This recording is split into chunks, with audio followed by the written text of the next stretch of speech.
Today is the 10th day of the month of Kislev. We are in the middle of chapter 24 discussing mistakes, errors found in a Torah scroll, what would invalidate the Torah scroll and what wouldn't. Today we'll be going from paragraph 7 through the end of the chapter, paragraph 12. Paragraph 7. So let's say you're reading the Torah and the Torah reader discovers a mistake. And this is a mistake which would invalidate the Torah. So you say you have to take out a new Torah scroll. Where do you start from with the new Torah scroll? Do you start from the beginning of the parasha, the beginning of what you're reading? Or do you begin from where you left off, or from where you found the mistake? So it says the Kislev that if you found the mistake, if you found the mistake in between aliyahs, then you take out the new Torah scroll and you continue from whatever aliyah you're up to. You don't have to go back and redo the earlier aliyahs. Now, if it's Shabbos, remember on Shabbos, you're allowed to make husafas, you're allowed to make extra aliyahs if you'd like. Therefore, it says the Kislev, it's best if you could fit in the new Torah scroll again. You start from where you left off. From where you left off, you don't go back and do the earlier aliyahs. But if you could fit in 7 aliyahs between now and the end of the parasha, then it's a good thing to try to do. If you can't, you can't. But if you could, it's worthwhile to do it, he says. Paragraph 8. Let's say you discover that mistake in the middle of an aliyah. The Torah reader stops, points to a word over there or a letter which looks like it's off, and realizes this is a mistake which requires us to take a new Torah out. So does he finish reading the aliyah? Does the one who got the aliyah, does he make the blessings after the aliyah is finished? Like what happens over there? So here the rules get very technical and complicated, and therefore even the Kislev himself says every shul should do what the custom is, speak to the rabbi of the shul, and he should decide. He does give basic guidelines if there's no custom, but it gets very technical, so we're just going to leave it as that. It's time for the rabbi to step in and make the call what to do. Paragraph 9.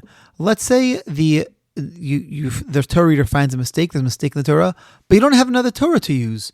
So what do? Do you keep using this Torah? Do you just stop the Torah reading? What you're supposed to do is you're supposed to finish off the Torah reading with this Torah, but you don't make any more blessings. So if you did 1 aliyah or 2 aliyahs on a weekday, you're supposed to do 3 aliyahs total. After 2 aliyahs, you found this mistake. You read the 3rd aliyah, but you don't make any blessing before it or after it. Paragraph 10. There is a minority opinion that says that if you found an aliyah, if you found a mistake in there's 5 books in the Torah, so you found a mistake in one of the earlier in one book, you still could. This Torah scroll is still valid to use for the other books of the Torah. So if you found a mistake in the book of Bereshis, which would invalidate the Torah scroll, you still could read the book of Shmos, of Exodus, or the rest of the books of the Torah without any problem. We generally do not rely upon this opinion. However, if on a Shabbos or a holiday morning, this is the only Torah that you have to use, and you're reading from a different book in the Torah, a different sefer, then you could rely on this opinion and read from a different sefer. If it's during the week, you're expected to go get your hands on another Torah or fix it, because during the week you could erase words from the Torah, fix words in the Torah. So during the week you're expected to do that. And we would not say to rely on such a Torah during the week. Also, we should not read from such a Torah on Shabbos afternoon by the Mincha service, because that's not considered, we're supposed to have a Torah reading then, but it's not as important as the morning service, and therefore we'll say we do not rely on this opinion for the Mincha service Torah reading. Paragraph 11. So until now we're speaking about mistakes that were with the letters and the writing of the Torah. But anyone who's ever seen a Torah, looked at it inside of a Torah, knows that there are different panels of paper that are sewn together. So let's say the seam where the sewn together starts coming apart. Does that invalidate the Torah, or could the Torah still be used? So it depends how much of the seam got torn. If the majority of the seam is intact, then this is still a totally kosher Torah and it could be used. If the majority of the seam is detached, became undone, then really you should be using another Torah. However, let's say you don't have another Torah, what do you do? So then it depends. If you're reading from the same book in the Torah, remember there's 5 books, you're reading from the same book in the Torah of where the seam is torn, then there has to be at least 5 stitches left to be able to read from this Torah. If you're reading from a book in the Torah from a different book than where the seam had been torn, then as long as 2 stitches remain at that seam that was torn, because you're reading from a different book in the Torah, then you still could use this Torah. Again, really you should have a different Torah to use. If you don't have access to another Torah, then you could rely on what we just said. Paragraph 12. This is an unusual case, which I cannot imagine would ever happen in 2024. But the case that the Kislev talks about over here is, let's say you're reading the Torah and the letters are all there, but you found some wax or some fat from a candle that dripped on top of the Torah and is covering up a word or a letter or a word. Now, again, in 2024, this is never going to happen, But I guess it could have happened in earlier times before electric light, when if they're reading the Torah, they needed to read the light in the shul wasn't good. Maybe they had a candle that they held over the Torah as they read it, and some wax dripped down on top of the Torah. So if that happened, what would he do? Is it still a kosher Torah if there's a wax covering letter, or if not? So if it's during the week, it's not a problem. You could just scrape off that wax, no issue, and keep reading. However, on Shabbos, you're not allowed to scrape off the wax on Shabbos. So the first thing to know is that it doesn't invalidate the Torah. If there's a wax covering letter, still a totally valid Torah. But there's a separate problem that you have, is that you're not allowed to read the Torah by heart.